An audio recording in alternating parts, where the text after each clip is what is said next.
Okay, fellas, so welcome to another exciting video from Pycoders Academy, Python series of videos on Python. Okay, so in our previous video, we're looking at the lambda function, and we said that is the last part of functions we will treat, and we did a whole lot of stuffs in there. So we learned about the map function, the filter function, the reduce function, and so on.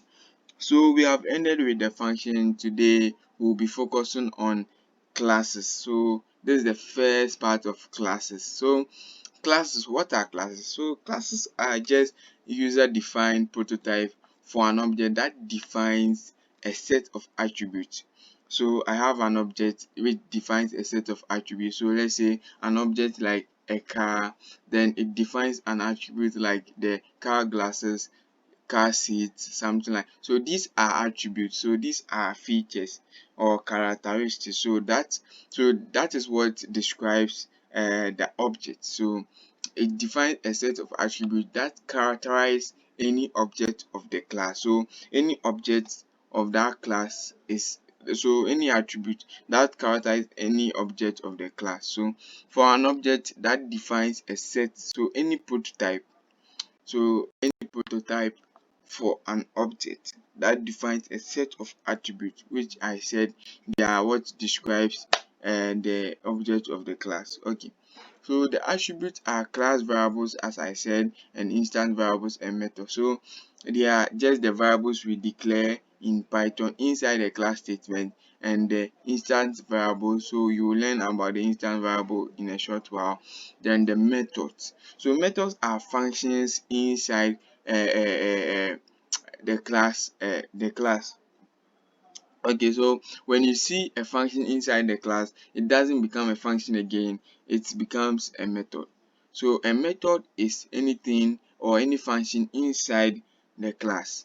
Okay, so normally when you define a function, it is just called function, but when you define a function inside the class, then it becomes a method. Okay, so what is an object? So an object is a unique instance of a data structure that's defined by its class. An object comprises class variables and instance variables and method. So what we are saying basically is that let's say I have a sample of population. So that population, uh, let's say, include number of boys and girls, but I collect just a sample, so that sample becomes an object of the class population. So I have a population which is a class, and the object will be the sample I have taken. So we have certain features that describes the object, so that describes the object of the class. So these features are, let's say, male and female and so on. So if you get this analogy, it's so simple. So the class is the population, the sample is the object, and the characteristics or the attributes are the male and female. So simple. Now we move on to OOP. So what is OOP? Some people refer it as COP and so on, but OOP is objects oriented programming. Okay. Okay, so if you know Java, this is nothing new to you, because Java consists of classes and objects. So this is where you use classes and objects in your programming. So it consists of basically classes and objects in the program. So we'll be focusing on object oriented programming in the classes section. Okay. So now we move on to methods. So I've already explained methods. I said they are functions inside classes.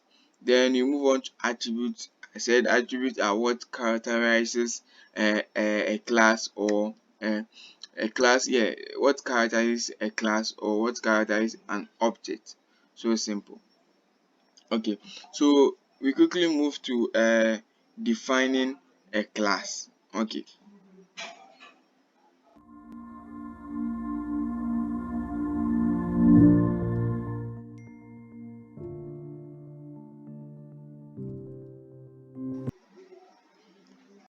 Okay, so in defining a class, is the same way as defining a function, but the keyword is different and no parameter here, so we just write class, something like this. So we have the class keyword, then the class name will follow. So here the class name uses camel case naming. So the camel case is just you write the first word in small letters, and any word that follows it is in caps. So let's say I have something like let's say school team. So instead of starting with capital S, I'll start with small s, then the T will be in caps. So school team, like this. Okay, so if okay, so that's what should okay, so here should be S, sorry. Okay, school team. Okay, so this parenthesis will not count. So classes are defined in this way. So the keyword class, then the class name will come. The class name should be in camel case, which is the first should start with a capital, then the others will also start with a capital. So capital, small, then the capital, and then small, then capital. Okay, that's what we are saying. Then we know a class should contain methods, and the methods, as I said, are just functions. So let me define a function here saying square of, let's say square of x.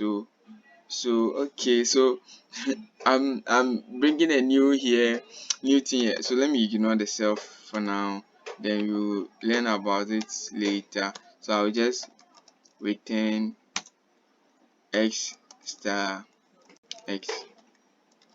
Okay, so something like this. Okay, let me see, define. Okay, so what I'll do is just, so I'll create an object here. So let's say obj is equal to shop or school team, then dot square, then I'll pass to here as the parameter, then print objects. Okay, so let me run this code and see. Okay, so I'm still running the older code. Okay, so you are getting for here. So ignore those yellow boxes. I'll teach you why we are getting these yellow boxes. So what we are basically doing here is that we are creating a class here, and that class contains a function, or it contains method. So any function inside the class is a method. So this is our method, this is our class. So this is our class here. So the attribute here is this attribute, the x is our attribute. So the attribute is x, the square function is our method, and the school team is our class. Okay, so here we are creating an object. When you are creating an object, you just create a variable here. You name any variable, then you say the class name, then dot. So you use the dot operator to call a method inside a class. So if you have been watching, you can see in some strings we just do let's say we have a string here, then string dot something. So that's the analogy behind classes. So when you use the dot operator, then you are just calling a method inside that class. So here the square function is a method inside the class school team. So the school team contains the square method. Then we pass a parameter which is true because it accepts a parameter here. So then after creating our object, then we just print our object out. So simple to get our for. Okay, so that's that for defining a class and creating objects. So let me create another object here. So something like obj1, then I will say school team, then dot square, then I will say for. Then let me run this code and see. Okay, so you can see, no, I'm still printing the first one. So let me print obj and print obj1, print obj1. Okay, so let me run this code and see.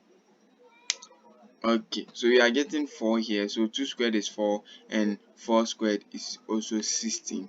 Okay, so that's basically defining a class and creating objects. Okay, so we move on to the next topic.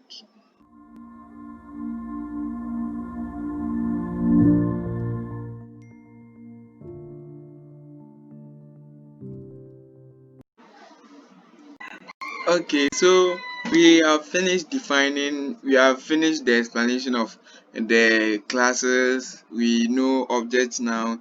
We know how to define methods in classes. We know how to create objects and so on. So we move on to the init method, the self method, and we will end with the function overloading.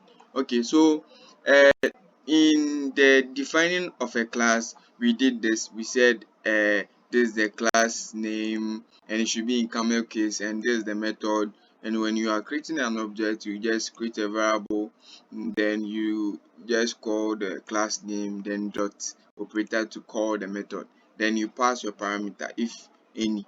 Okay, so now we move on to the init method. Okay, so let's say we have a class and we don't want to be calling each method, like let's say we don't want to be calling separate methods. So let's say I have another method here, something like def of cube, then I will say x. Okay, so then I will say x. Okay, so x, something like this. Okay, now I will say return x star x star x. So I don't want to be calling cube, then I will pass a parameter, then I will call square, then I will pass a parameter. I don't want to do that. I want to pass the parameters in the class itself and then use those parameters in my code in the methods which are present in the classes. Okay, so this is where the init method comes in. So the init method is also known as the constructor in other programming languages. In JavaScript, you can see something like this. So that this keyword is the same as the init method in Python. So the init method it serves as the initiation or instantiation. So let's say you are initiating, so you are making it as a default. So by default, when you pass the parameter inside the class, that is where it will go through. So it will go through the init method, then it will move on to the other methods. Okay, so that's what the init method is about. So the init method is defined by, so let me define it. So it's the same as defining a function or defining a method. Just do def, but you bring two underscores before, then you write init, then another two underscores. Okay, then you bring your parentheses. Okay, so now, okay, so this brings us to the self parameter. So the self parameter is the first parameter in every method. So the first parameter in every method. So when you create a class and you create any method in that class or any function in that class, then the first parameter, which is a convention which must be abide, or you can choose to ignore it, but it is a convention in Python, so you have to bring the self as the first parameter. The reason why it's very important is that you see I've created two objects here.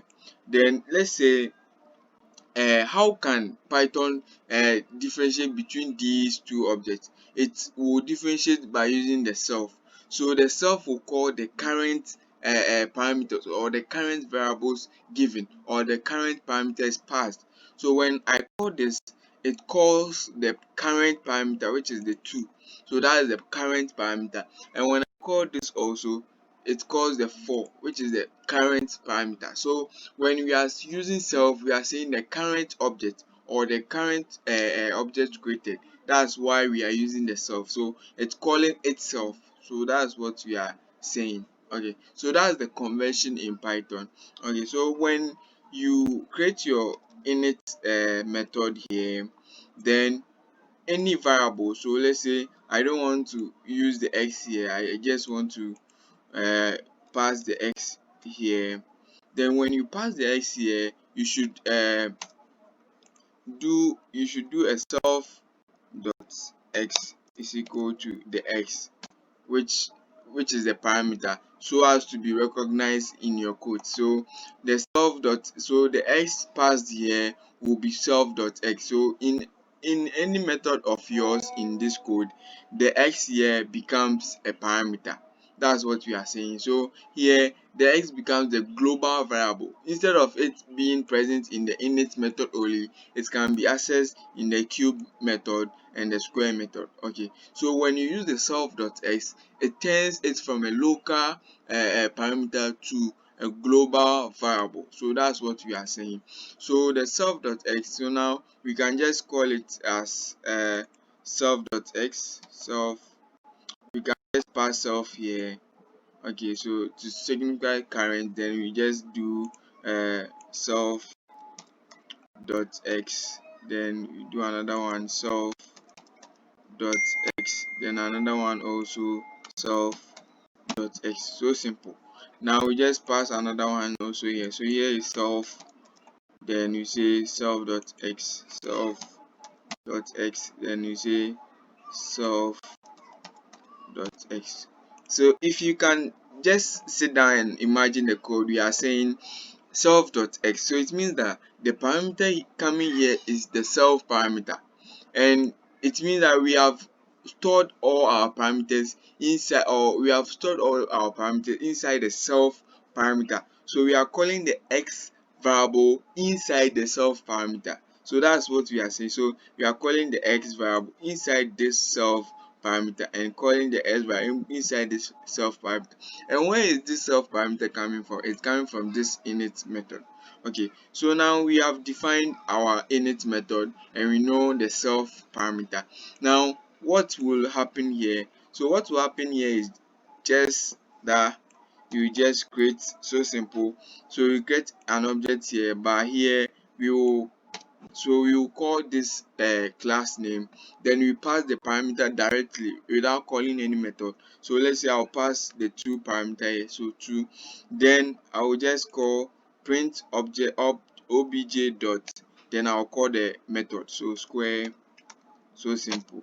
Now I won't pass any parameter, so that because I've already passed the parameter inside the class here. So when you use the init method, you can just achieve this by just doing this. Then you can also print the cube one also here. So print, then obj.cube. Okay, so simple. Now you can see we have the init method. So the init method accepts these two here, put it in the self. Now it declares the self here, then we are calling the x inside the self parameter, then we are calling the x inside the self parameter. That's all what we are doing. Now let's run this code and see. Okay, so you can see we have 4 and 8 here. So in the first one we are saying 2 times 2 will give us 4 and 2 times 2 times 2 will give us 8.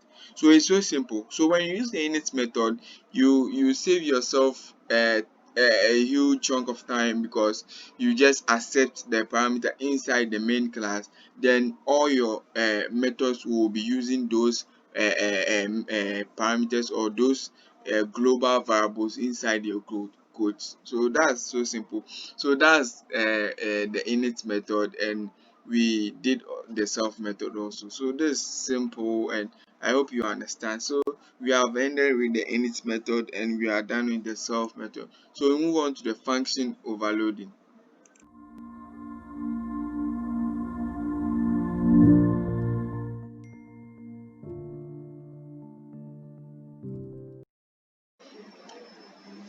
Okay, so function overloading is just overloading a function. So let's say I have the len function and I want it to perform two, let's say two functions, by, like, basically the len function performs only one function, that is it collect the length of, let's say, a string or a list. But when you want to make it perform two functions, you can just overload it. So that's the analogy behind the function overloading. So you can have something like the plus symbol, which is used for adding numbers and also for concatenation. So these two functions, so it is overloaded function. It is an example of an overloaded function.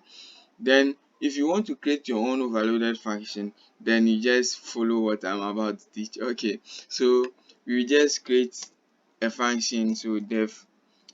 So what is the function name? Let's say we want to overload the len function. We just do underscore underscore, then the len function will come, then the underscore underscore. And remember, every method inside the classes is every method inside the class has the first parameter or its first parameter as the self parameter.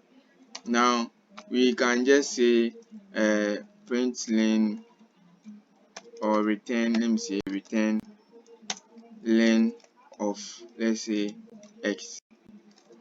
Okay,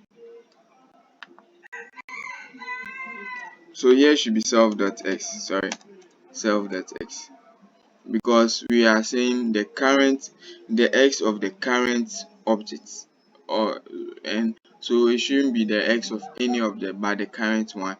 So here, let's say I'll pass here let me say something like, let me clear the square out. So then I'll pass a list here or a string here. So let me pass a string rather. So John and let me see. Okay, so John and let me see something like let me see. Okay, Bob.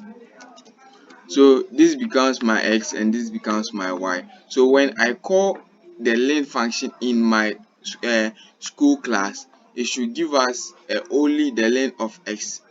Okay, so let me try and do something like, so len, so you can see, so len of, then I will say no, it should be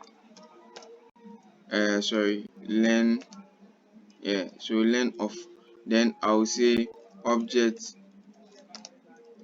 len of object here. Let me try and see what we will get here.